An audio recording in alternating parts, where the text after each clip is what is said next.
להתחיל? כן. Hello and welcome to ORT America's 2025 annual meeting.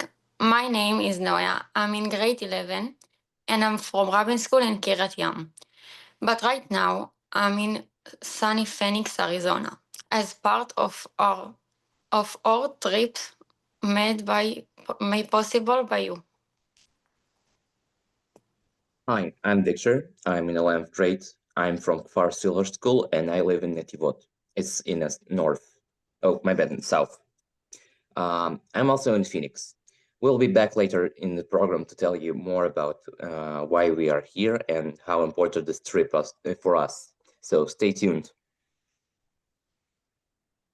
I'm Ellie. I'm in 12th grade and I'm from Beth Yal High School and I live in Port Ely in the north. To begin, please welcome ORT America Board Chair Michael Perlmutter. Under Michael's leadership, we're the 8th group of students to participate in a respite journey. Thank you, Michael, and thank you to all of you for being here today to support students like us. Thank you all for kicking us off. We hope you're having a wonderful and meaningful respite trip. It's really been a wonderful vehicle that ORT has created in the last couple of years to bring students from around the world to America so they can experience a more normalized life, perhaps, than they've experienced through some of the problem areas of the world. Good morning and welcome, everyone, fellow board members, friends, supporters. It is a pleasure to see so many of you here this morning. I hope this meeting offers both inspiration and focus as we reflect on what we've accomplished together and set our sights on the future. As chairman, I remain deeply proud of how ORT continues to lead with purpose and compassion. In a time of global unrest, from the war in Israel to the ongoing crisis in Ukraine, ORT has stood firm in its mission to provide education, stability, and opportunity when they are needed most. In fact, we will have two speakers from Ukraine. Power has been knocked out in Ukraine due to some bombing.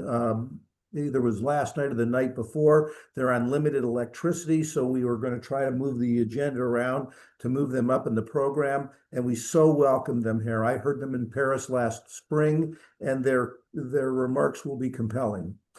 We're also joined this morning by World ORT's new CEO, Dov Ben Shimon. In fact, Dov doesn't really start till tomorrow, but we thank you, Dov, for joining us one day in advance of your last day of quasi-retirement. His leadership and passion bring great excitement and promise for the future of our global ORT family, and Bob Gray will share more shortly, followed by hearing directly from Dov himself. I wanted to share some highlights from the past year. Under Allison Wanger's leadership as ORT America's CEO, ORT America continues to grow stronger, more strategic, more professional, more businesslike, and more unified. Her partnership with our board and with World ORT has advanced our shared goals and deepened our global reach. The professionalism and dedication of our staff, both national and regional, remain the backbone of everything we do here in America. We are also thrilled to welcome several new team members whose talent, energy, and fresh perspectives will further strengthen our organization and help us build an even brighter future for ORT America. Our board continues to be an extraordinary source of leadership, vision, and support. Its engagement, generosity, and unwavering belief in ORT's mission guides everything we do and drives our success forward. Our ongoing collaboration with JF&A's National Young Leadership Cabinet is such a rewarding initiative.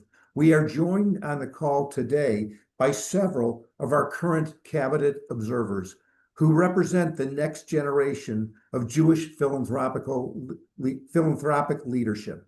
Their energy, insight, and commitment to ORT are already making a strong mark, and their presence today is a testament to the strength of this partnership and to the bright future ahead for ORT America and World ORT. This past year, ORT America once again rose to the moment, providing vital support to thousands of students and educators across Israel, Ukraine, and around the world.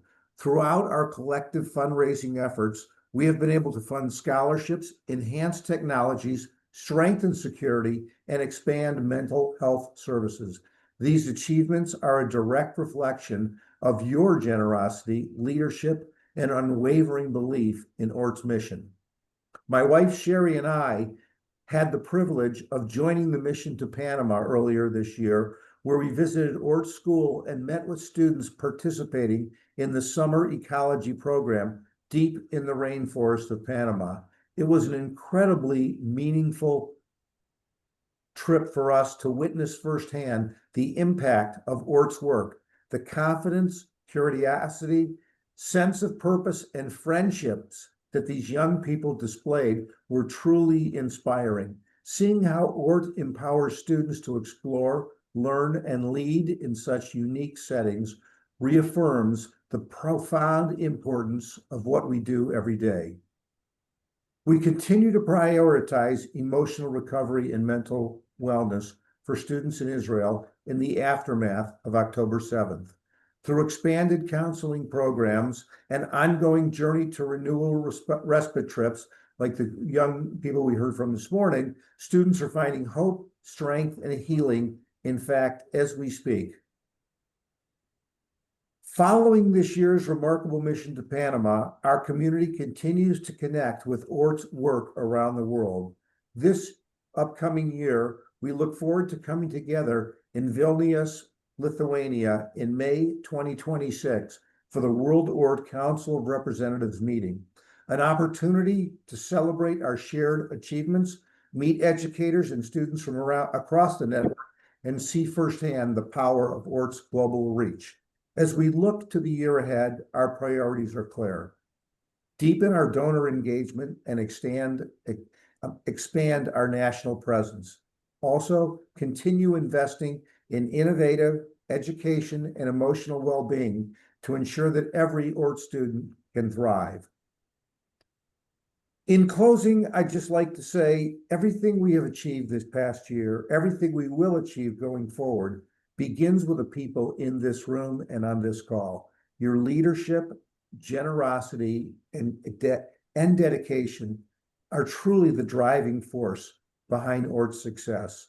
Together, we are shaping a stronger future for our students, our communities, and this global Jewish world. Thank you all for your partnership, your belief in ORT's mission, and your unwavering commitment. It has been an honor to serve as your chairman and be part of this extraordinary community. Thank you all. Allison, can you hear me? Allison? Yes, Bob, we can hear you. Can you see me? I don't see you now. Okay, I had a bit of a technical issue. I'm going to speak without the visual because to save time here. I am Bob Gray. I am the chairman of World ORT, and it's of course a pleasure to be with you this morning. We are very proud of the accomplishments of both World ORT and ORT America. We see the future as a future of growing involvement and support for our network schools, for our programs in Israel, and for students all over the world. We're particularly pleased with the progress that we've made in supporting the network schools. The network schools, there are 40 network schools around the world. They are really eager to get more technology support, more educational support, more Jewish content, more Jewish heritage. And the mission of ORT is to support that. We're, of course, extremely proud of the work that Amos has done with Kfar Silver and the work that you've done to support that effort.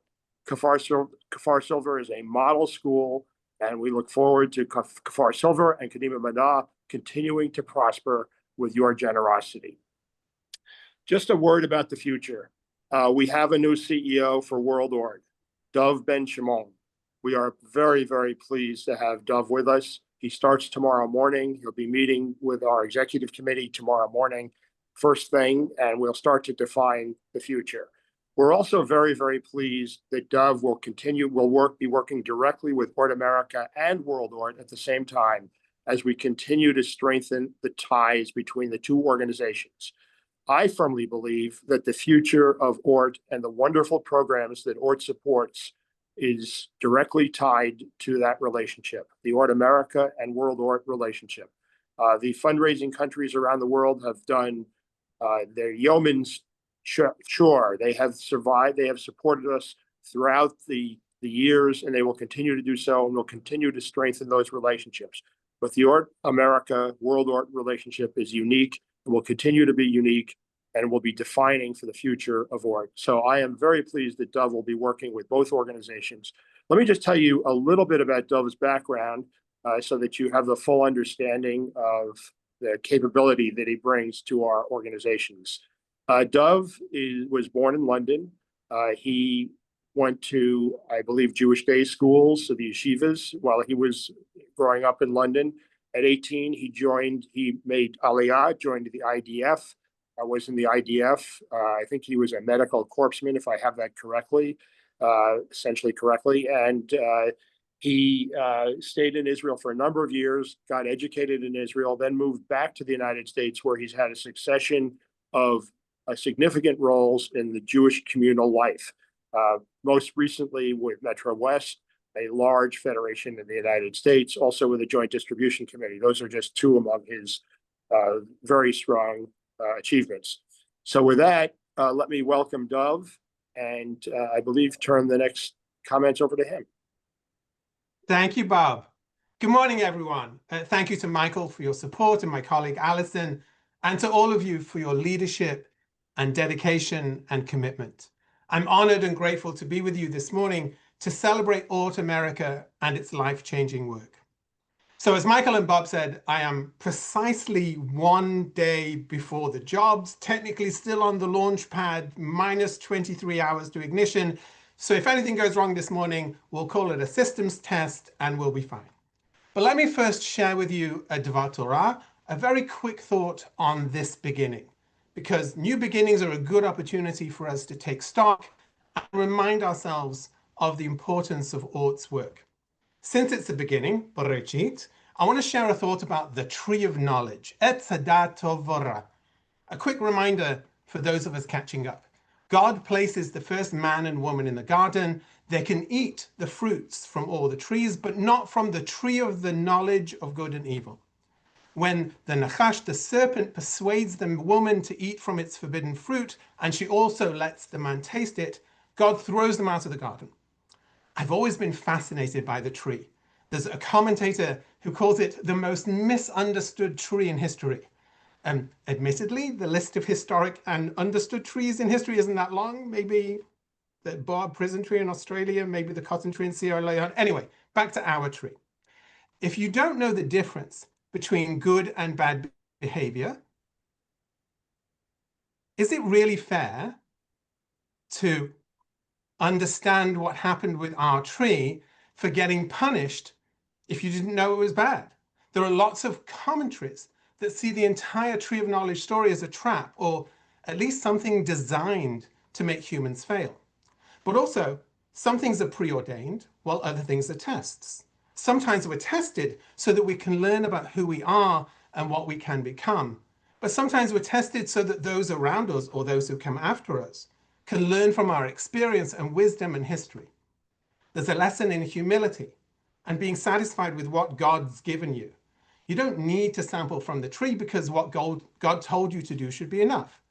There's a Christian theory that links this to desire and the temptation to turn away from God. And I think that's interesting, but it doesn't come to the essence for me of why this story is so challenging and so remarkable. I think that part of the solution lies in the concept of kashrut, of kosher behavior, understanding restraint and discipline. Sure, you can eat anything you want, but should you? Hillel says, "En bo yirachet," that an ignorant person doesn't worry about sinning because he or she really doesn't understand what sinning means. So if you don't have limits on your behavior, then your behavior doesn't really have a meaning to it. That's why the Hebrew on this is so important. It's not the tree of knowledge of good and evil. It's the tree of knowledge of good and bad, tov v'ra. It's entirely within your power to get an understanding, even within your own limitations, of what is good and what is bad. At the end of that same section in Pirkei Avot, Hillel continues his summary. במקום שאין אנשים, השתדל להיות איש. In a place where there are no people, try to be a person. When no one else steps up to take the initiative and assume responsibility, you should take on that burden of leadership. When no one else can teach, be the teacher. When no one else steps up, you should step up. In ORT, I think this is what I'm going to call the someone else theory. When awful, terrible things happen in the world, to Israel, in Ukraine, in Europe, in countries around the world, and people say, that's terrible, someone else should do something about that, we, ORT, becomes the someone else. When children and their families need vocational training and people say someone should help them with science and technology and engineering and math training so that they can lift themselves up, ORT is the someone else. When someone in a country that's been cut off for generations from Jewish life and learning wants to reconnect and return to the Jewish people, and people say someone should create the programs and institutions and community commitment so that they can return to Jewish life, ORT is the someone else. That's you. And all of us who believe in transforming lives through education driven by Jewish values and innovation that empowers people and strengthens community. That's my blessing and my hope for all of us for this annual meeting, for us to continue to know what we can and should do and to be that someone else who makes the difference. The proud Jewish organization that stands up for others, for community, for life, and for knowledge. So thank you. And it's my pleasure to invite my colleague, Alison Uyghur, to speak.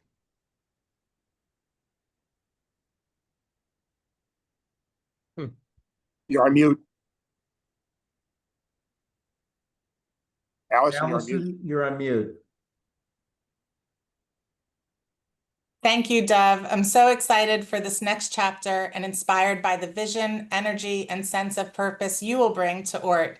With you now leading as CEO, I know we'll continue to grow stronger and even more connected as a global family. I also want to take a moment to recognize Jim Lodge, who recently retired after years of dedicated service and leadership. Jim helped guide us through an important time of transition, and we're all grateful for what he's done. And of course, I want to thank each and every one of you for being here today, our supporters, partners, board members, staff and friends, both old and new. A special thank you to Michael Perlmutter, our wonderful chair of the board. Michael's leadership, wisdom, and unwavering belief in the power of education have guided us through so much. We're lucky to have his partnership, and I'm lucky to have his friendship. I also want to recognize our incredible staff, Robin Isaacson, Nicole Miller, Kenny Silverboard, and Heath Blumstein for their dedication, creativity, and hard work every single day. A special thank you to Hannah Sawyer for bringing together today's meeting so seamlessly. And we're also thrilled to welcome two wonderful new members to our team, Alex Babeshko and our Northeast Director, who joins us from UJA, and Rob Platt, our new Midwest Director, who comes to us from Technion. They both bring great experience, energy, and heart to ORT, and I know they're going to make a big impact. It's been quite a busy season for the team, with the Women's Seder in Atlanta, Lunch with a View in Chicago, where we honored one of my favorite authors, Jennifer Weiner, the Jurisprudence event, and a brunch in Cleveland, honoring Amy and Ira Kaplan, and most recently, a reception at Bob Gray's home in New York, where Kafar Silver's Amos Gopher and our national board member, John Lansner, led a thoughtful conversation about mental health and the current situation in Israel. Let's not forget that ORT's story began more than 140 years ago. ORT was founded on a bold and simple idea that through education, opportunity, and community, we can transform lives and strengthen the future. And that's exactly what we do, thanks to all of you. We've reached thousands of students around the world. We've expanded programs, grown partnerships, and met unimaginable challenges with courage and resolve. And through it all, one thing has remained constant: the power of this ORT community. Today's annual meeting isn't just about hearing a year in review. It's about looking back at how far we've come and looking ahead at all that's still possible. And even though we aren't able to be together in person this year, I want to take a moment. I want to take you for a moment around the around the ORT world you support, because it's not just about the number of schools, it's about what happens inside them. A few months ago, I visited our Olami ORT school in Mexico City, and I found myself thinking, how do I get my 11-year-old twins to go to school here? The creativity, the energy, the innovation, there's simply nothing like it here in the United States. It's not just the rigorous STEM curriculum or the deeply rooted Jewish values. It's the way it all comes to life. I walked into the Imagine Lab, and it was just that, imagination fully realized. No virtual reality headsets, just a space where students learn through AI, touch, sound, and immersive technology. They don't read about history, they walk through it. The walls surround them with the country or subject they're learning about. They don't memorize facts, they experience them. It's the future of learning. In Israel, at our Kfar Silver Youth Village, students learn agriculture, hands-on, working in the fields as part of their education. And then there are students like Bar, whose father, aunt, and grandmother were murdered on October 7th. After the trauma, Bar stopped speaking entirely. And that's when Moshe Liba, our amazing chief pedagogical officer, created the Respite Program, taking severely traumatized teens out of Israel to find healing, joy, and childhood again. Bar came on not one, but 2 respite trips, one to Mexico City and one to New York, where I met him. He shyly approached Moshe to ask for advice about a girl he liked. That moment, a 15-year-old boy, once silenced by grief, suddenly talking about crushes, was a reminder that what we do brings hope and life back to kids who need it most.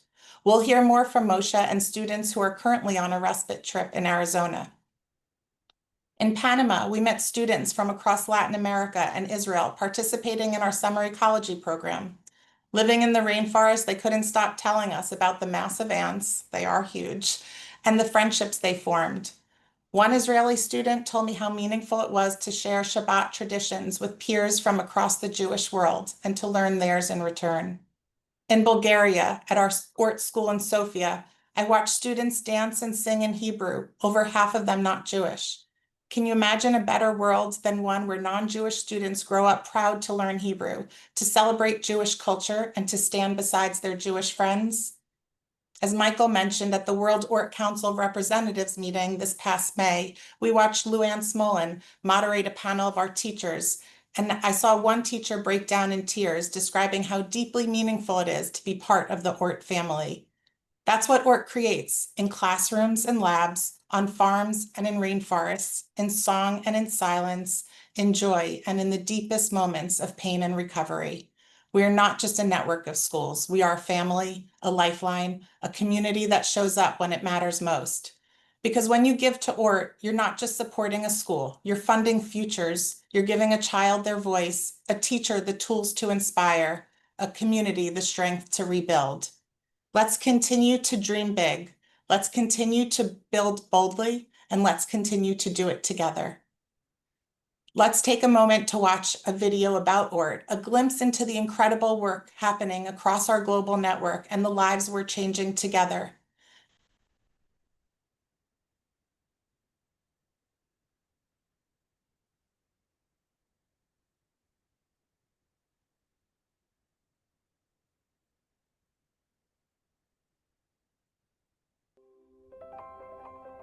The world needs more wonder. The kind that starts with a question and ends with a breakthrough. The world moves forward because of dreamers, because of big ideas. But not every child gets the chance to dream.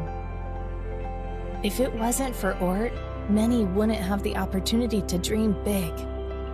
Every child, no matter where they live or how much they have, deserves the opportunity to imagine, to create, to belong. Because when students are given tools to think bigger, they become problem solvers, ceiling breakers, trailblazers, leaders who strengthen Jewish communities worldwide. Before ORT, I never thought I could be an engineer. Now I know I can. With support from my teachers and all the tools that were given to me during my studies, I was able to achieve so much more than I ever thought possible. If it wasn't for ORT, these opportunities would not exist. Across more than 30 countries, ORT opens doors that would otherwise stay closed. In Israel, at Kfar Silver Youth Village near the Gaza border, 1,100 students, including 250 who live on campus, receive not just academics, but emotional and social support. For many, it is life-changing. In Bulgaria, our Digital Skills Academy is launching careers in technology. In Panama, children from other Latin American countries gather experience, the life-changing gift of ORT's summer ecology program, something their families could never afford, but which shapes their confidence, feeds their curiosities, and helps them build lifelong friendships. In Israel's university programs, kindergartners as young as 5 are learning STEM through robotics and coding, changing their academic and career paths forever.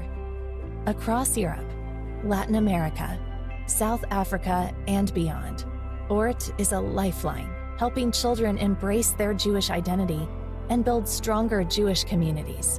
Because of ORT, I'm the first in my family who will go to university. My ORT education also instilled in me so much Jewish pride, which I now carry with me everywhere I go. If it wasn't for ORT, they might lose that pride, that connection to their past and future, that hope. At ORT, we don't just teach, we ignite ambition, curiosity, possibility, and we cannot do it without you. If it wasn't for ORT and for you, these futures may not exist. Help sustain this level of education. Support ORT today. Travel with us to see our schools, meet our students, be part of the story. Because the world doesn't just need more students. It needs more leaders, more dreamers, more wonder.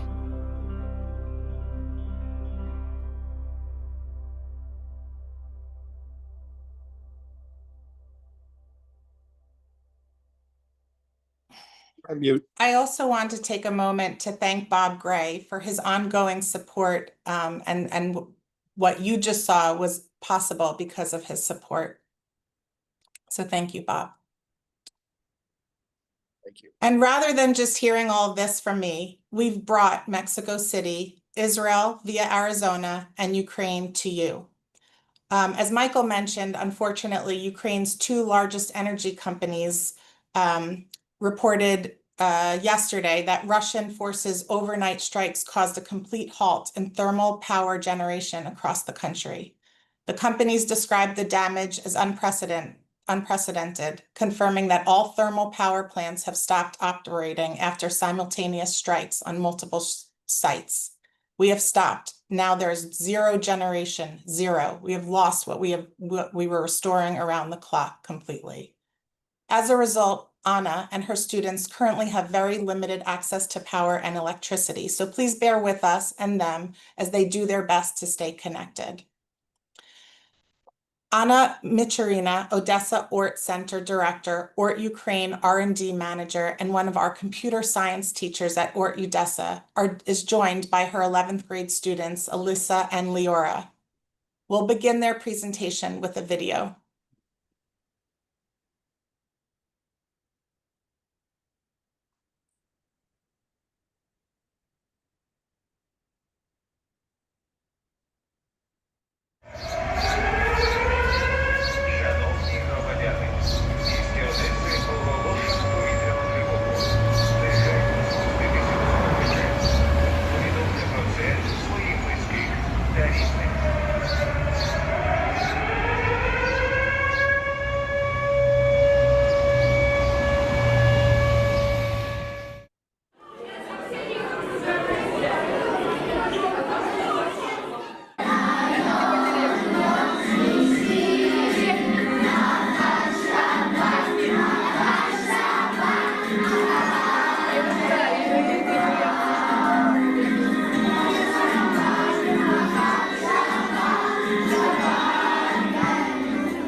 No.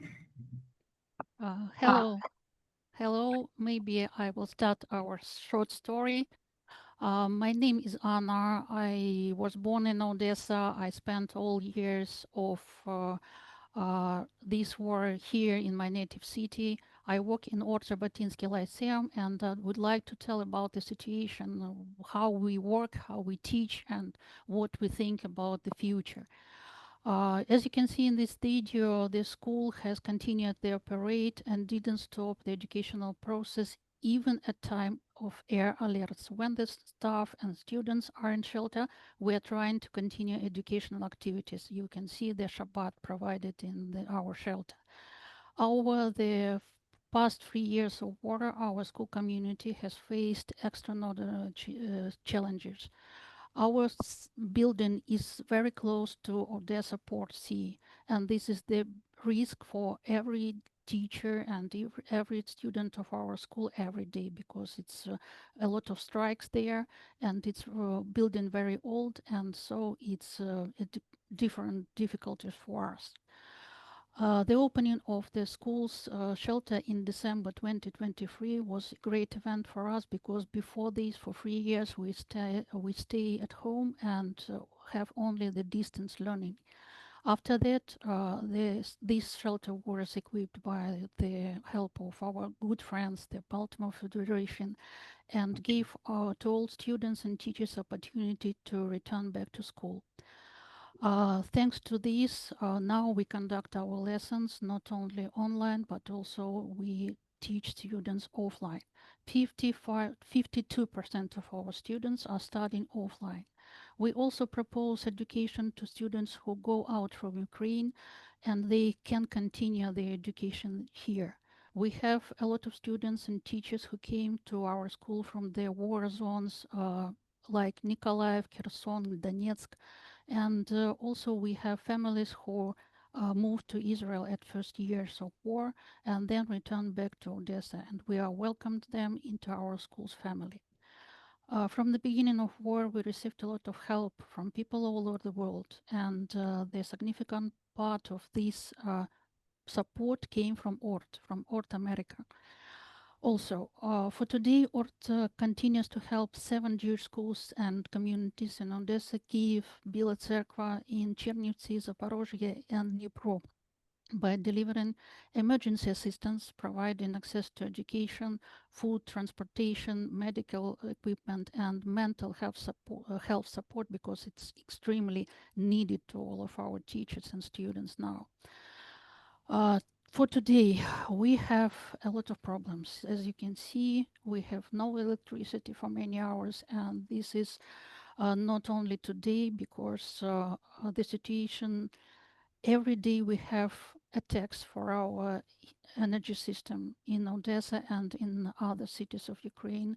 In Kyiv are very long blackouts. During blackout, we have not only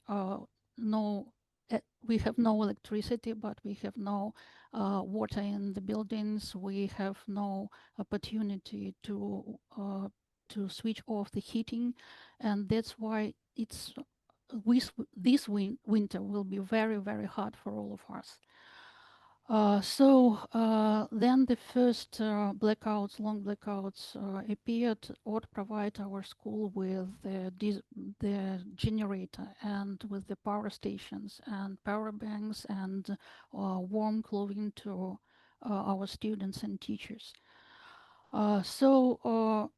The problem in the school is not only connected with electricity, because we can continue the educational process during the blackout with the help of generator. But this week we measured the temperature in the classrooms, and it was around 13 to 15 degrees inside.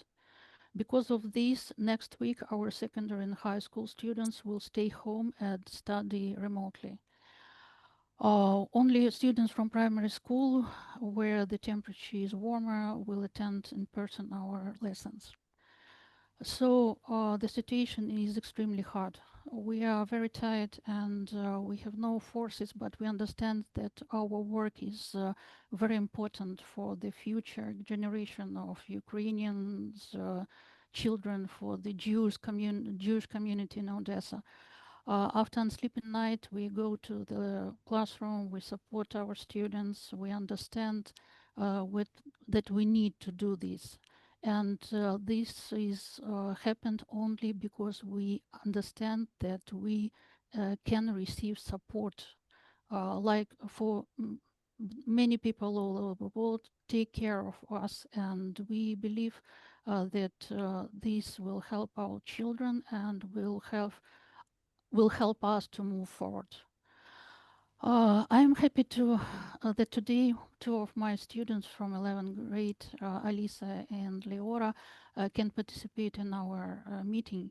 And I would like them to tell, I invite them to tell about their personal experience and their plans for the future. Alice, can you start? Yes, good afternoon. Honestly, our school life had really changed since the war began, but we continue to study, get knowledge despite all circumstances we have today. Yes, sometimes we stay at home because it's air alarm in the morning, for example, or when it's air alarm when it's lessons, for example, when we are at school, we are going to the bomb shelter and waiting there to become safety, to come back to our classes. Yes, it can be morally difficult to realize that even if it's no air alarm, for example, at every moment we are exposed to possible danger that may appear at every moment. But despite all of that, we have some different projects which we are not just planning but implement as well, and I'm really proud to be part of this community of people, ORT Odessa, who even in those difficult times go to their goals by big steps. And if answer to the second question about our future, I can say that we are studying now in 11th grade, and sure, we're thinking a lot about our future. And especially for me, ORT gave me really big background to begin my professional path in IT sphere, for what I'm really grateful. As well, my small sister now studying in the 2nd grade in our lyceum, and I hope that for her as well, ORT Odessa will give opportunity to get quality education and understand who she is and what she wants to do in her life in the future. Thank you. It's my answer. Thank you, Alice. Thank you. Yeah, Leora, I can you would. continue? Yeah, of course. Of course, because of the war, our school days have changed. It seems like we study the same way, but the classes are much smaller than they used to be because many people, how we say, Anna, people have left and now live abroad. Lessons are often interrupted by air alarms and we have to go to the shelter. And sometimes we even stay home all day because of the morning alarm. And every day we deal with lots of small problems caused by the war. For example, sometimes we can do our homework because there's no electricity. Oh no. Yeah, because of I know Russian drone hit a power station. And the saddest thing is that all this has become normal and part of our everyday life. And if answer next question. Honestly, for me, it's pretty hard to talk about the future these days. Like, we don't really know what's going to happen tomorrow. But of course, we are all waiting for victory and for the war to end. And I'm planning to move to Israel. And even though it's scary and dangerous here in Odessa, it's still a very hard decision for me because Odessa is my home. My friends and family are here, and my school also here. School has become very close to my heart, even though I haven't studied here for long. It's only my 2nd year. And ORT Odessa has become like a family to me, and I will be happy to visit whenever I come back to home. Thank you. Okay, thank you very much, Leora, to be here, because I know that electricity is it's like a gift now. Yes. Okay, it's very hard to say about the situation in our school and in Odessa and in Ukraine. I can continue that every people who stay now in Ukraine are praying for peace every day, because we understand that it's really not a victory maybe, but we survived for 3 years, and we can make this only with the help of people who are our friends all over the world. This is very important. As I said, we are extremely tired, and we change, and we need to be strong to survive and to save the next generation of Ukrainians. I want to say many thanks to everyone who support Ukraine Jewish schools, who continues to do this now. And when we met in May with Michael, he asked me, do you know that the situation with the help to Ukraine, the political situation is changed? Yes, I understand, but I think that their help to Ukrainian Jewish children in Odessa and in other cities, it's not a political question. It's a question of your Jewish heart. If you want to help them to survive, you will continue, you will do this. So thank you very much for our story. I think that it will be we are praying for peace. Thank you very much.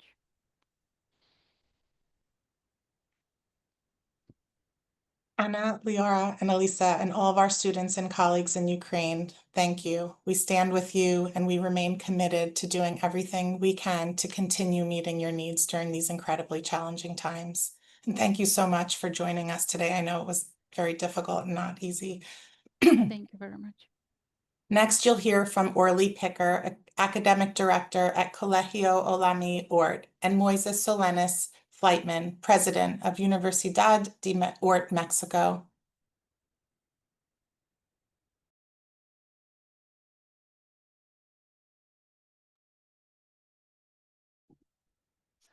Hi, hello everybody. I'm very glad to be here. But first of all, I want to say to Anna, to Liora, and to Alice that I'm very moved to hear you. And it makes me think that this is passion. This is really passion, and this is really a different way of education. So I want to tell you that I admire you very, very much. And to give my presentation after you is very hard because we live in very different situations. So I feel really very bad for you. And be sure that we'll make a lot of things for you, and we are praying with you for this peace. So thank you very much. Okay, so I want to start with a short video. So Hannah, please, can you help me, please?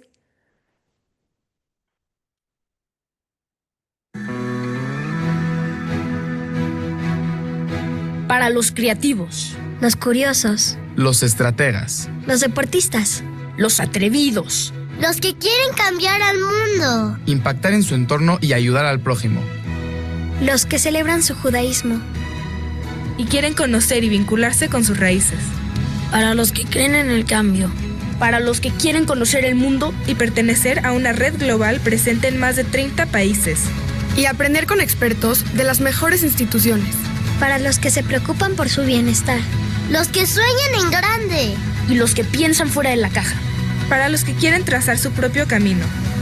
Colegio Olami ORT. Educar para trascender. Impact through education. Jinuj Lahaim. Okay, so this is our school. Next, Hannah. So Olami ORT is a fusion of two schools, the Colegio Hebreo Sefaradí and the Colegio Israelita de Mexico ORT. In August 2022, we opened the doors for the whole community. So now we are a very, very huge school. Next, please.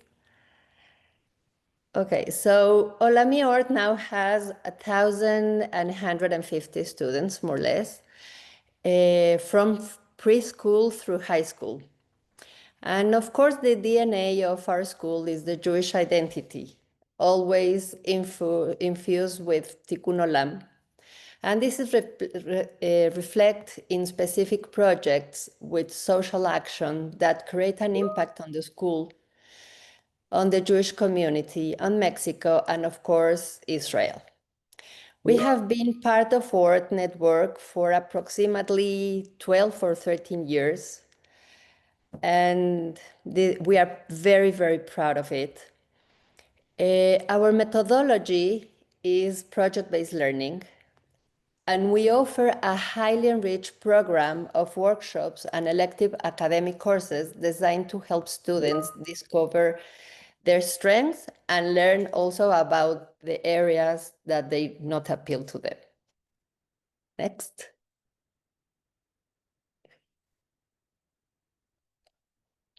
Okay, so this is more or less the school. So Hebrew and Judaism in identity, well-being, Tikkun Olam, PBL, that's project-based learning, English as a second language or a third language, Zazim, that it's all kinds of sports that we offer in school, literacy circle, that it became very important in our school, elective workshops, career guidance in high school, and Megamot. Megamot are elective courses, many of which are taught directly by universities.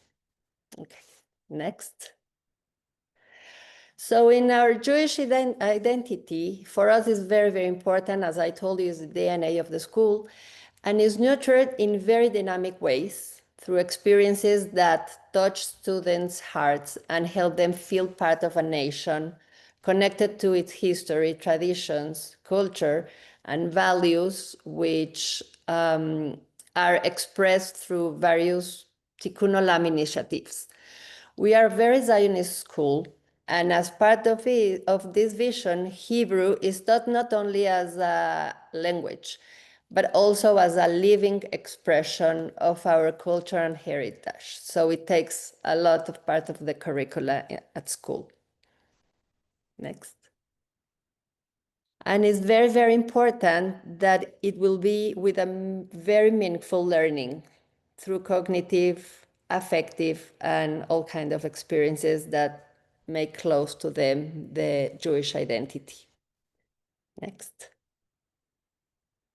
Okay, so PBL is the main methodology in the school from preschool to high school, is our core, and all our projects are interdisciplinary and include in all of them STEAM, like a component that allowed students to design and develop final products addressing the initial challenge or problem.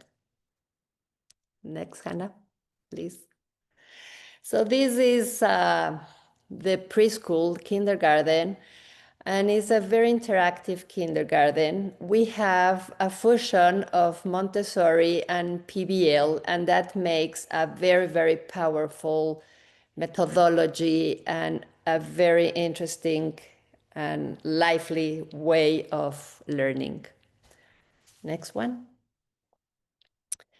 Okay, elementary is also a very hands-on learning in the school.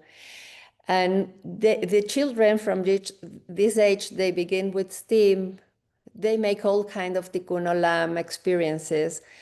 And what makes us very different from other methodologies is the differentiation learning that makes very personal to each child, to each group, to be really significant for them. Then, next, please. Okay.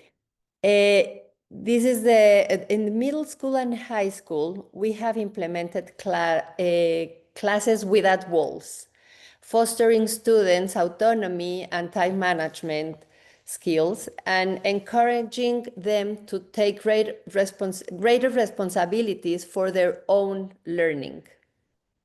Next, please. And of course, the way they are making their own projects, interdisciplinary projects, it's give them also the creativity and personal expression to solve the problem. Next one. Ticuno Lam is also a very important part of our school, and it gets alive in each project.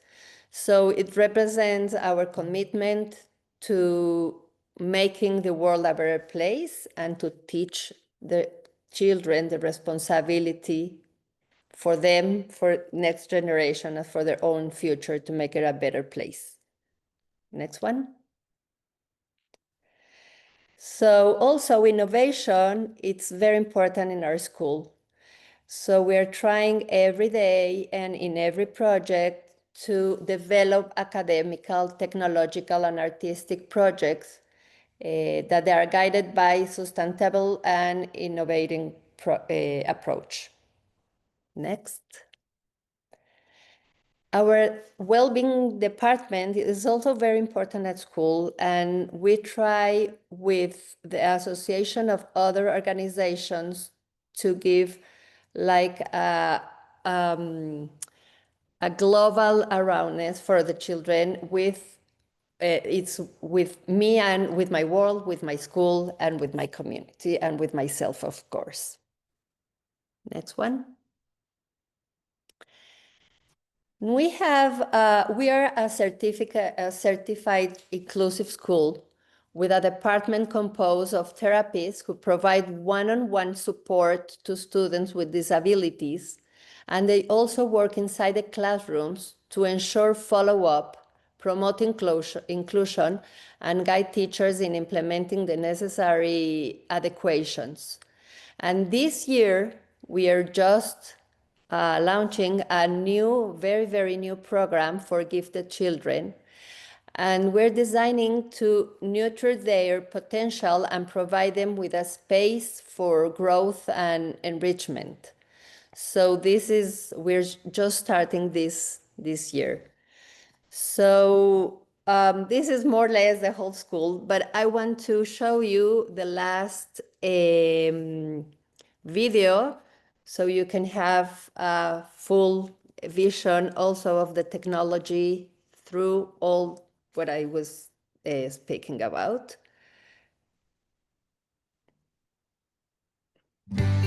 En Hola Mi ORT existimos para formar ciudadanos capaces de transformar su mundo.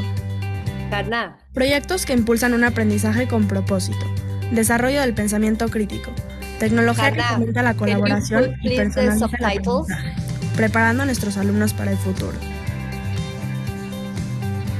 Como estudiantes, exploramos y creamos. Integramos la creatividad y la tecnología programando en robótica. Desarrollamos el pensamiento lógico con la filosofía Montessori y aprendemos a cuidar la naturaleza en nuestro huerto. Los proyectos ABP cobran vida. Pantalla Verde, Makers, Limión, Idalab y Adama. Aquí investigamos, creamos y nos relacionamos con nuestro entorno, mientras nos conectamos con la música, el arte y la lectura. La innovación nos prepara para liderar diferentes proyectos de Ticuno Lam. Zona ON nos enseña a usar la tecnología con equilibrio. En Sababa Lab expresamos nuestra creatividad.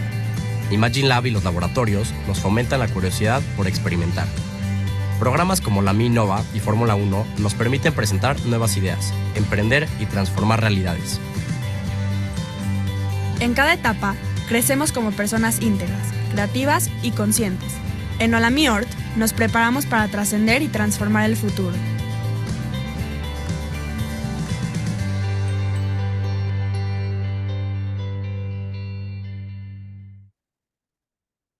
Thank you. Hannah, they were missing the subtitles, but okay, we can send the video afterward.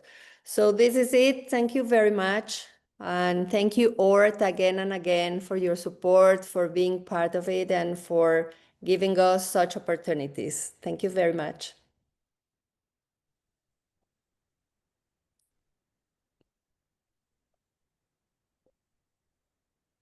Well, thank you, Alison and Hannah. I think it's my turn next. So I'll try to be swift because we're running behind. It has been almost a century since our world has experienced a crisis of erosion of democratic values like the one we are experiencing today. Both globally and in Mexico, we are seeing how extreme populisms are becoming more and more dominant and leading to an increase in poverty, inequality, lack of education, and violence, among others. In 2013, when ORT Mexico invited me to be part of this project, the question was not how do we create a new university? The question was how do we change the world? How do we use the power of education to train social leaders with democratic values, values of justice, who have the commitment to make a difference? The answer was ORT University Mexico, a unique institution at a global level focused on the ancestral Jewish value of tikkun olam, of repairing the world. An institution created to have a significant impact on our society, whose mission was precisely to empower youth from vulnerable backgrounds, Jewish and non-Jewish, to become social leaders, to be prepared to solve the great problems of our country and our world. I like to say that it's like a school for superheroes. First, we designed state-of-the-art educational model grounded on evidence-based and active pedagogy and integrating the latest technology. Then we hired the best professors in our country and hand in hand with them and with social nonprofit organizations, we designed unique academic programs with a focus on critical thinking, social justice, and democracy, including the only graduate degree program in Spanish worldwide focused on Holocaust, genocide, and human rights studies, which is in the process of official accreditation. We created a university not only of academic excellence, but of human values. At a time when young people question the value of higher education, we created an institution not only for the mind, but for the heart. And a decade later, we can say without a doubt that we have an unprecedented impact. We have more than 200 graduates who are in leadership positions, more than 80% of them in the nonprofit sector. And incidentally, all of them are strong advocates of Israel and against anti-Semitism. And over 1,500 people who have gone through university extension programs and who are making a difference. We award about 2.5 million pesos in scholarships each year, so that the socioeconomic status is not an obstacle to study with us, and thus we can focus on empowering the most vulnerable. And the success we've had is phenomenal. As each of our graduates impacts thousands of beneficiaries, a recent assessment by Mexico's Private Assistance Board estimates that more than 160,000 people have been indirectly benefited by your programs. Ladies and gentlemen, that is impressive.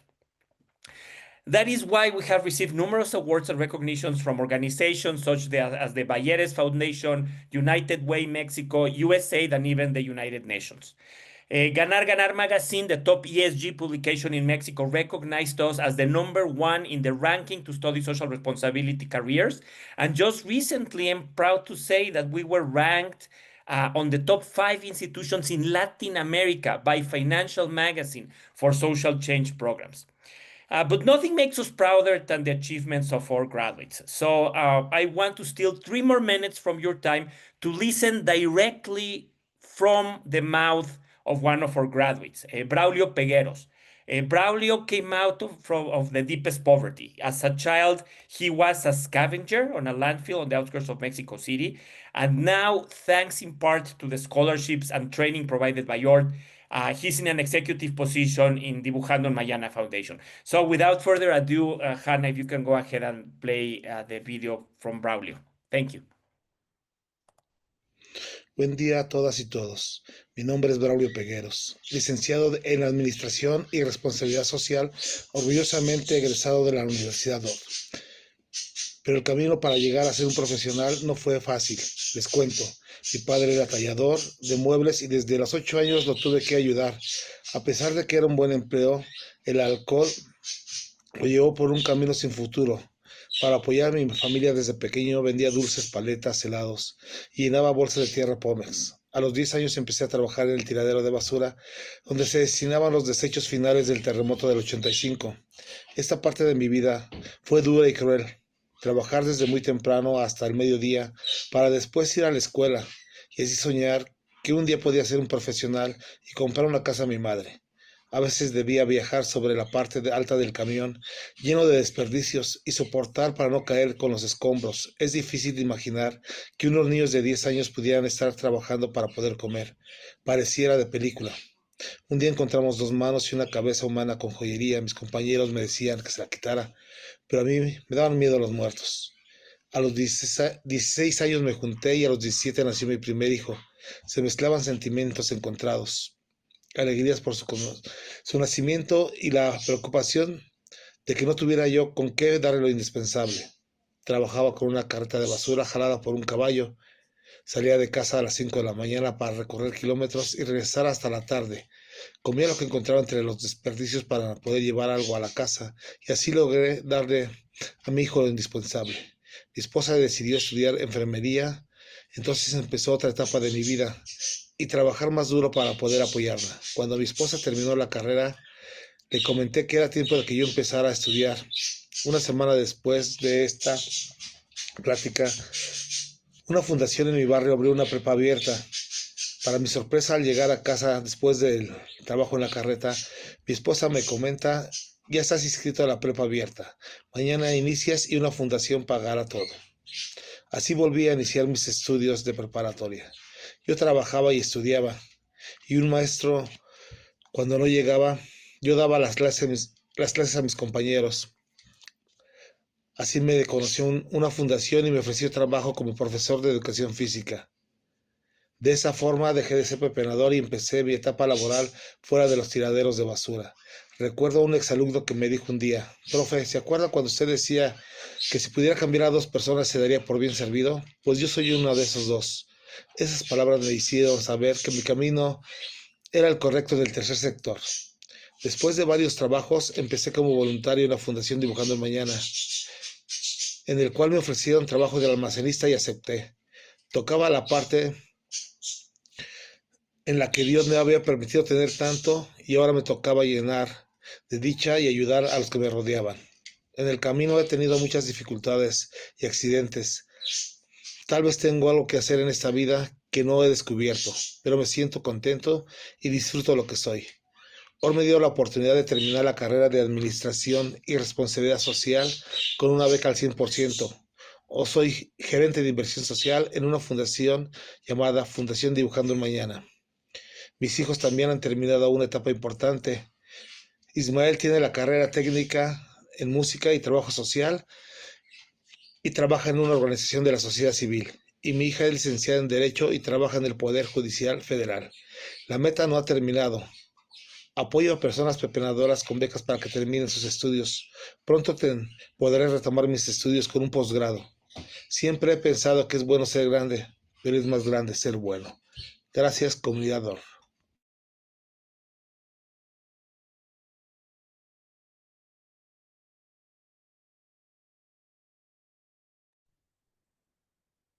Okay,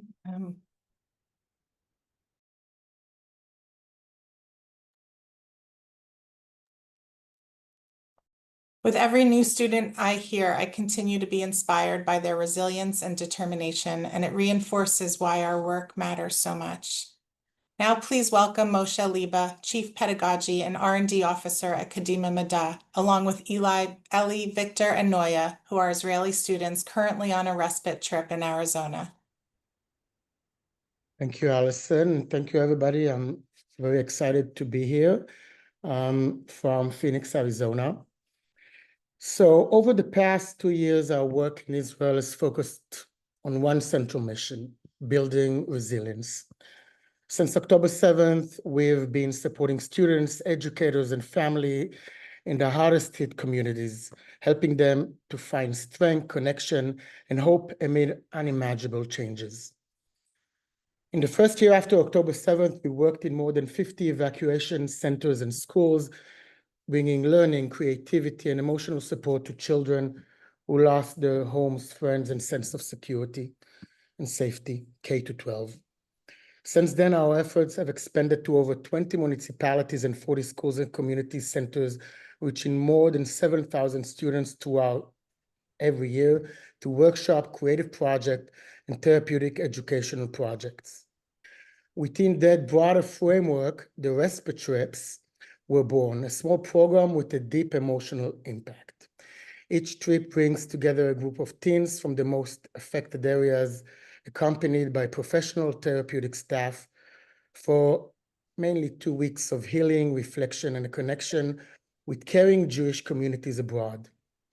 So far, we've completed 7 such journeys to Albany, New York, Chicago, Mexico City, France, UK, Detroit, and Los Angeles, reaching around 100 students.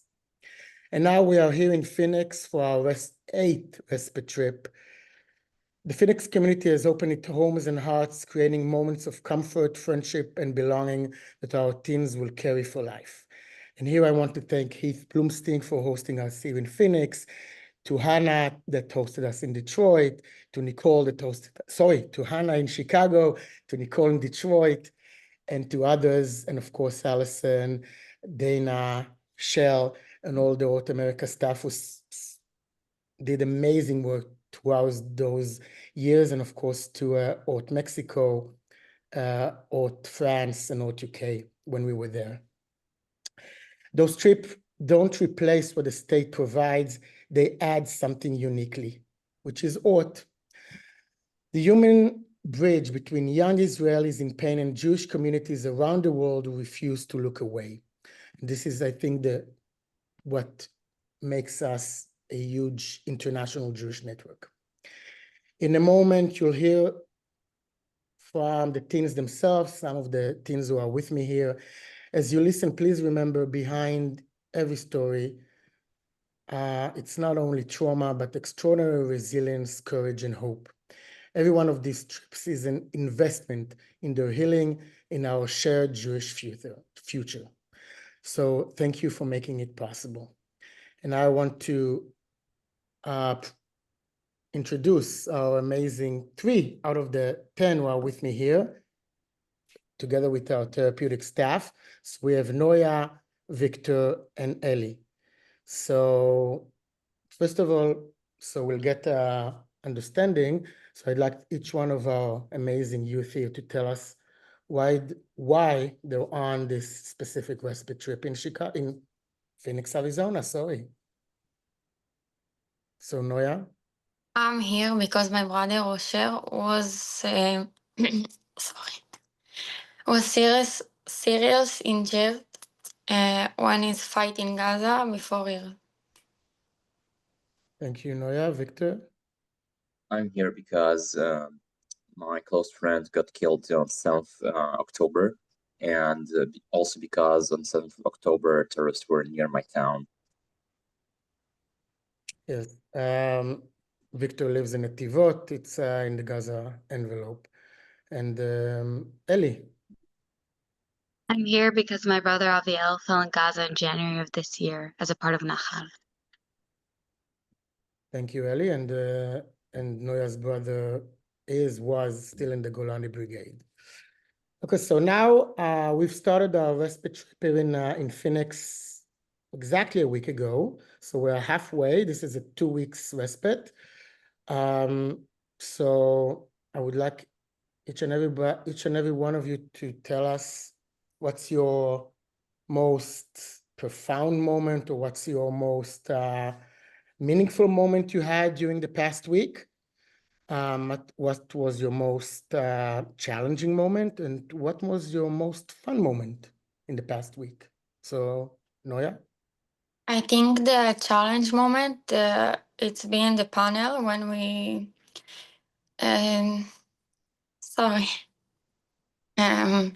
when I say in the first time my brother's story, it was hard to me. And all my friends be with me. It's I don't know him so much time, and they'll be with me. So it's be sorry. Okay, so I'll just explain about the panel. We had 2 days after our arrival here to Phoenix. What we do on every respite, we work with all the youth on how to tell their stories. We do it with the Jewish community. We did it in Chicago, of course, with Hannah, in Detroit, with Nicole, and etc. So the youth, the kids are sharing their stories. For a lot of them, is their first time of sharing their stories. Again, part of our therapeutic journey to tell our stories, and it's part of the community actually to hear and also to give support. So it's I don't like to use the word win-win, but it's a win-win situation. So what Noya said, that actually she got a lot of support from the group, right? From the group of that you came with, which nobody knows each other before. We do a 2 weeks preparation before, but they don't know each other beforehand. And it's becoming our own support group internally. Victor? Oh, what was the most fun moment for you this week? Oh, I think everything. It's my first time in America, and the family house host show me the around and everything here, so it's most fun. So your host family. Yeah. Great. We are being hosted by, of course, the local community. Victor, your turn. So the most impactful and challenging experience for me was also the panel, but for me it was listening to my friends' stories and seeing them struggle to telling their stories. And the most fun part of the trip for me is the moments when we make fun together as a group and when we hang out with our host families. Oh, thank you, Heli. So for me, both the most impactful and fun part of the trip was being with the amazing people around me, my friends and my group, and getting to know them better. And the most challenging for me was probably finding the motivation and pulling through on days where I felt like I couldn't get out of bed. Okay, thank you. So that's actually connects maybe to my next question, which is the final question I'm going to ask, is, of course, all our trips are being accompanied by therapeutic staff, amazing, including myself. In this trip, we have Ronit and Sima, which Ronit is a former principal of a school, and Sima is a therapist and a counselor. So what is your connection with Ronit and Sima, for example? How do you describe the connection with them this week?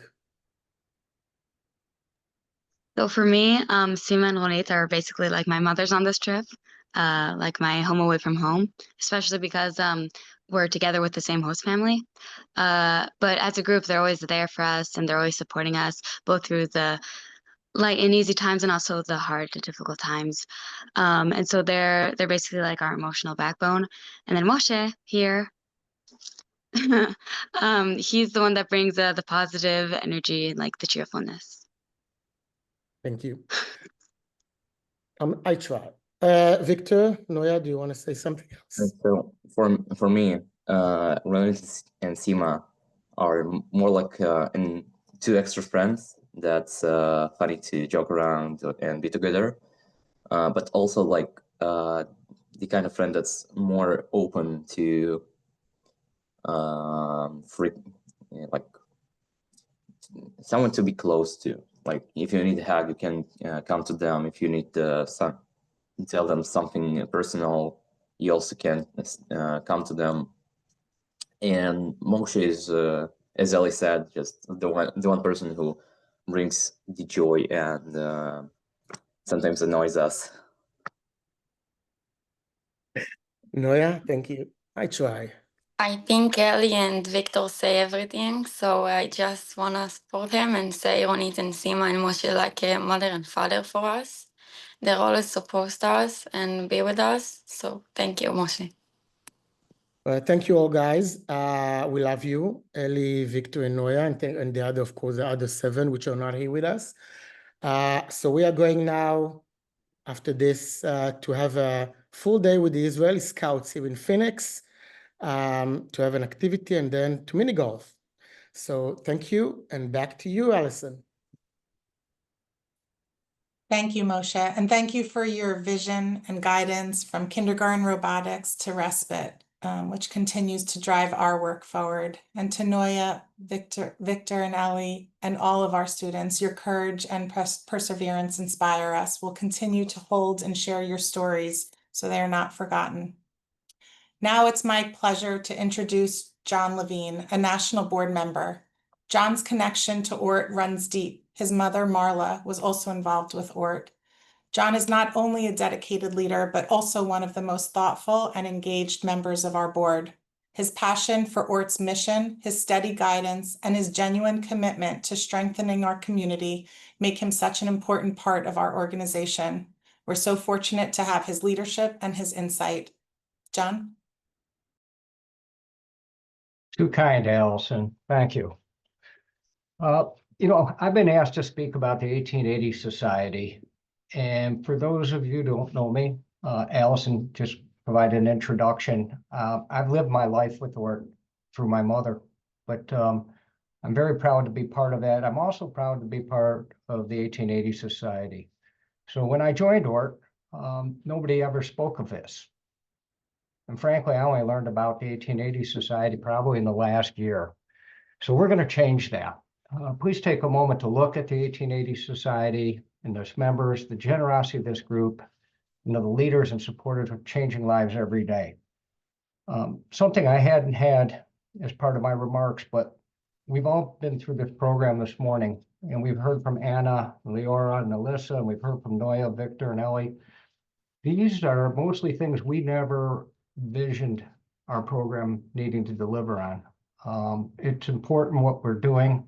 And this work actually, we need financial resources to be able to provide the work. So the 1880 Society represents the highest level of commitment our donors make to ORT. It's named for the year that our organization began. There are three visionaries that from the lasting form of empowerment comes from education and skills. So nearly a century and a half later, that belief continues to define who we are and what we do. So your support has fueled remarkable progress. Just think of all the things we learned about our programs this morning. Incredible. We're expanding technology and science programs in Israel. We're strengthening mental health resources for students, and we're helping schools across Ukraine and Latin America rebuild and thrive. The impact is real, it's measurable, and it's deeply human. So I've spent decades building my business with teams. I know success always comes down to the people who care deeply, they act decisively, and they lead with purpose. That's exactly what each of you embodies through your commitment to ORT. So joining the 1880 Society is not just about giving, it's about leading. It's about ensuring ORT remains strong, innovative, and ready to meet the future. Thank you for your vision, for your partnership, and for your belief in the power of education. I'm honored to stand with you, and I look forward to the impact we'll all continue to make together.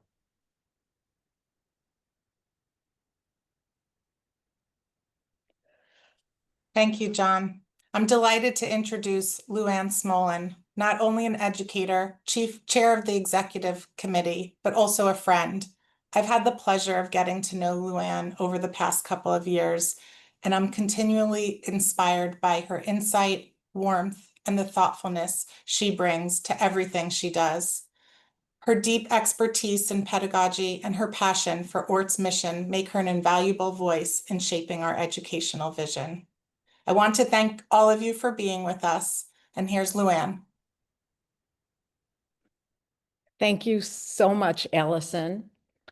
I'd like to start by asking you all to join me to remember and honor those in our community who have passed away this year. We're deeply grateful for all they gave to ORT, their leadership, their generosity, and their belief in our mission that continues to inspire us. I'd like to take 30 seconds to please reflect in silence.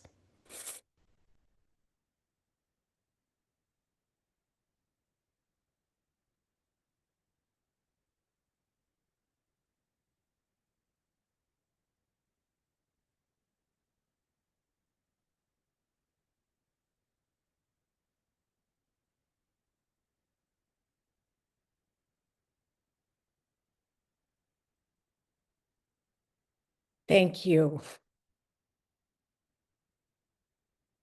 As we close today's annual meeting, I want to share with you why I think ORT is so special. ORT represents the very best of what happens when education, opportunity, and community come together. ORT serves as a source of pride, purpose, and hope for so many around the world. Looking ahead, I'm especially excited that in 2026, we'll host 2 of our core professional development seminars for educators here in the United States. These gatherings are where teachers in ORT come together to learn, to innovate, and to share ideas that shape the future of ORT education globally. Educational professional development is important to me, and I believe it is one of the many distinctive features of ORT education. As many of you know, David and I are proud supporters of the LEAD conference because we deeply believe in investing in the people who inspire and guide our students every day. LEAD will meet in March in Detroit, and the Jewish Educators Seminar will convene in Chicago in April.